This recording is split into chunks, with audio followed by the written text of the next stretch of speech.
শাহরুখ খানের upcoming cinema king যা বড়দিন উপলক্ষে মুক্তি দেওয়ার পরিকল্পনা চলছে।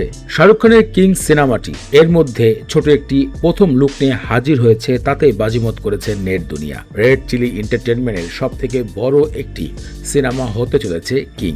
গৌরী খানের প্রতিষ্ঠান মানে শাহরুখ খানের স্ত্রীর প্রতিষ্ঠানে সিনেমাটি তৈরি করা হচ্ছে। এর মধ্যে শাহরুখ খানের কিং সিনেমার গানের কপিরাইট কিনে নিয়েছে টি সিরিজ, যা বাজার মূল্য ৭৫ কোটি রুপি, বাংলাদেশি টাকায় প্রায় ১৫০ কোটির কাছাকাছি।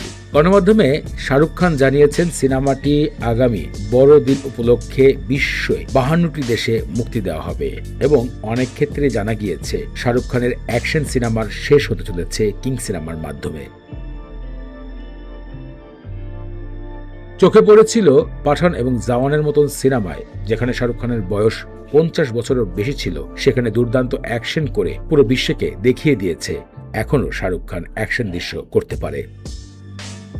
সাধারণত শাহরুখ খান লাভ স্টোরি এবং ফ্যামিলি এন্টারটেনমেন্ট সিনেমা নিয়ে ব্যস্ত থাকে, কিন্তু জওয়ান এবং পাঠানের মাধ্যমে তিনি প্রমাণ করেছেন তিনি একজন অ্যাকশন নায়ক হিসেবেও দক্ষ প্রকাশ করতে।